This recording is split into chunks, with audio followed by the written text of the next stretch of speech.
What's good, y'all? Welcome back to the channel. Like, share, subscribe, comment, IG, TikTok, bottom video, and we just gonna hop right into it. So today I'll be doing something. Let me put the light right. Hold on. Today I'll be doing something. Like I said, I've been trying to get back into the sports content. So today I'll be doing a college football playoff national championship preview. So, Ohio State plays Notre Dame on Monday for the national championship. This is the first season of the 12-team playoff. 12-team playoff, I would say, has been a success so far because obviously, the goal of adding more and more teams, and it'll be 16 next season. But you feel me going from just picking the first top two teams to play in the BCS national championship game to the college football 14 college football playoff to finally getting to 12 and then 16 next season. The goal of this is really just to create more parity. Obviously, you don't want to see the same schools keep winning and winning. I mean, dynasties do help ratings, but you don't want to see the same schools keep winning and winning and winning over again. And you also want to see those teams, who, they kind of like they be aligned competing every year, which is like a Notre Dame, because Notre Dame, when's the last time they've been like really really good? I mean, they always are a good football team, but when's the last time they've been national championship good? It's been a little minute. So that's what I'm saying. They did this for schools and teams like that. Now, so I do think it's a beautiful thing, especially when you have a team like Ohio State, who, well, both of these teams probably would have been outside the top four if we had just with the old format, and to see that these are the teams playing the national championship. So, the goal, I think, of expanding the college football playoff has been a success. Also, you get the more games, and you more comp with more games. It's just more money is going to be everywhere. So I think the expanding it has been a success so far. So now I'm just going to get into the game. Basically, how I'm going to do it, I'm really just going to go basically like position group and coaches, and see who come out fare better. So starting with the quarterbacks, obviously Ohio State quarterback Will Howard first, Riley Leonard, Duke transfer. Now, thing about Riley Leonard, Riley Leonard was low like as a thrower, he low key was better at Duke. But what you can't take away from that white boy is that white boy can move. They use him as a short yardage back. He's way more mobile than Will Howard is.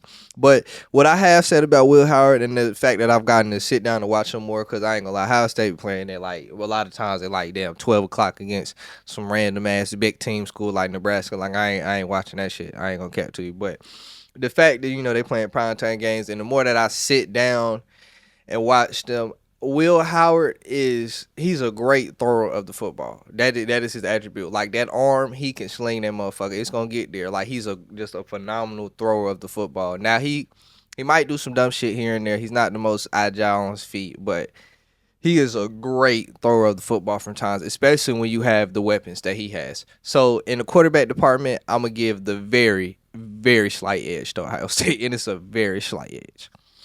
So then we get the halfbacks. Now, I think coming into the season, we all would have been like Ohio State clearly just because of Juckins.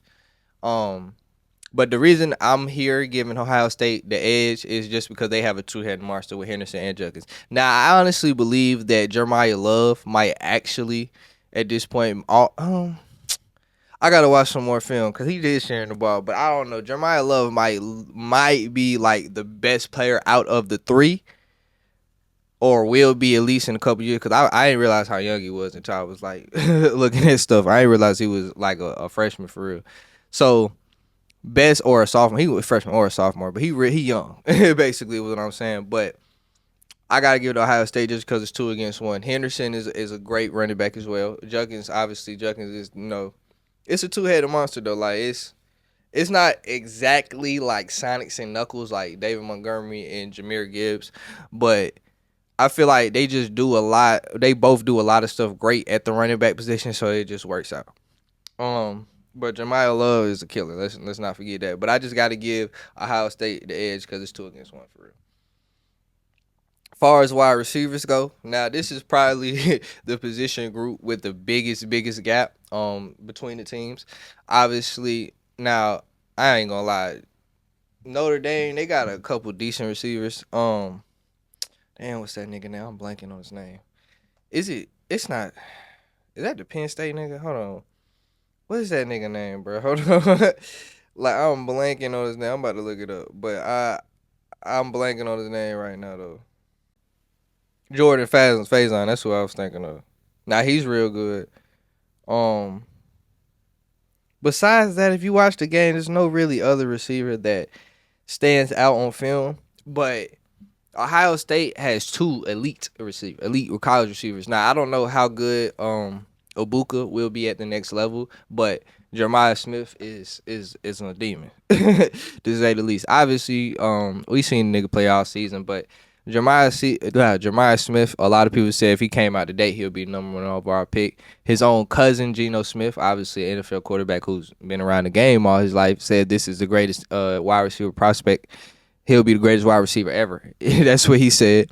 So, and he's just basically, lived up to everything that everybody has said. So you have to give the edge to Ohio State, and it's by a wide margin, just because they have him.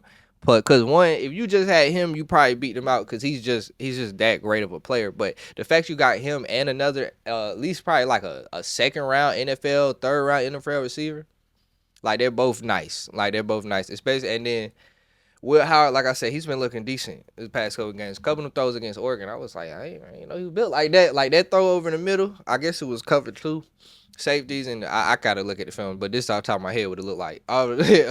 Cover two safety linebacker, have to carry the hole up the middle, and he put that joint right on the money, right over Brett head. That joint was sexy. So that's a big margin, wide receiver. Now next thing, tight end.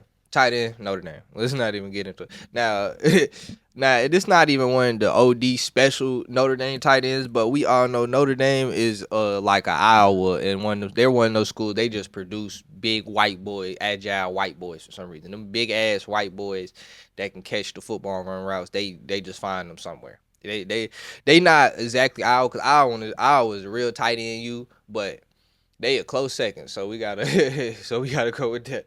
Now, O-line, I'm gonna come back to O-line, because this one I was conflicting on. Now D-line, Ohio State. D-line, Notre Dame is fine. I don't know if he's coming back for this game, but I know he's been out the last couple games. Riley Moss, like their biggest interior lineman, he's their best one as well.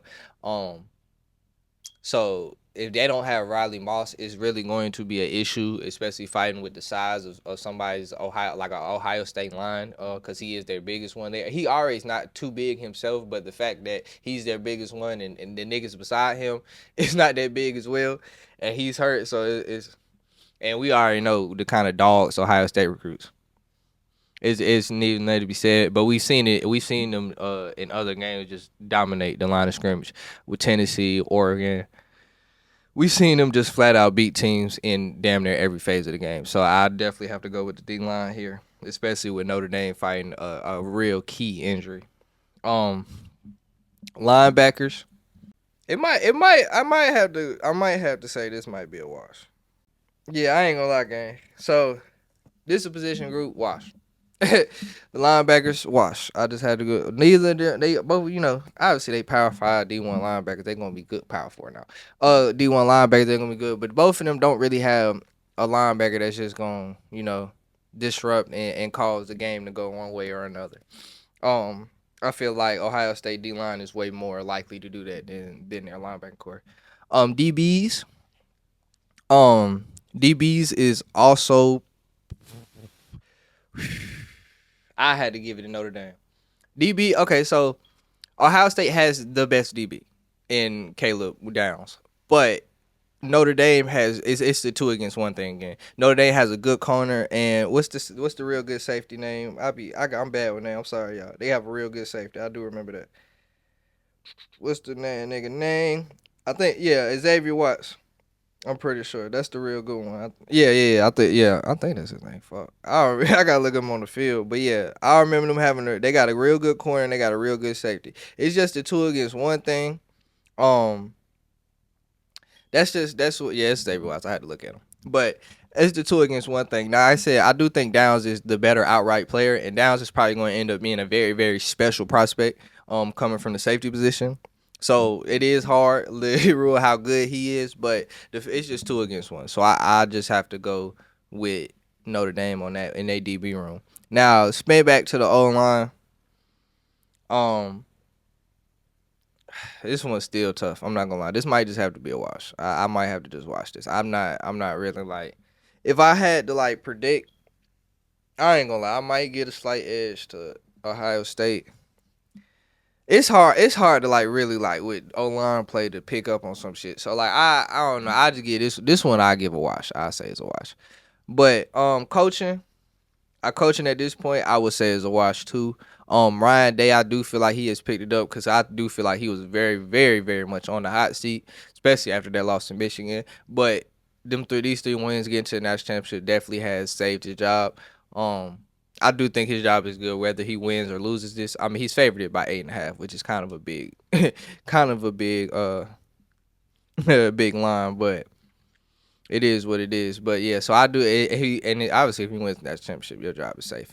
Same thing. But Marcus Freeman, obviously, he's a hell of a coach as well. Um, Obviously, he's a hell of a motivator. He just seems like a great guy to listen to, like great guy you want to be around, that you would want your kids to play for. So yeah, like I said, I just give it this one. The coaches is a wash. My prediction, like I said, I give it to Ohio State. That's who I think is going to win the game. Like I said, I just think. What I think will really end up happening, um, Ohio State offense will start clicking, and I don't think Notre Dame has the firepower to really come back with that. Riley Leonard's not super great at throwing down the field. He's probably look even worse if they know he's going to throw. If they do get down, especially with that D line just coming at him, probably send some pressures as well. So I'm not. I don't really. I don't. I'm not really. If I'm Notre Dame, I don't want to get in a situation where I'm down to Ohio State and Riley Leonard has to continuously throw the ball. I think it's very, very, very important for Notre Dame to stay on track, on downs. Very if they get third down, make sure that it's a very third and manageable, especially when you want to use Riley Leonard's legs. And I just think that's very important for them. So yeah, like I said, I got Ohio State, and that's really all I gotta say. Like, share, subscribe, comment, IG, TikTok, bottom video, and we out.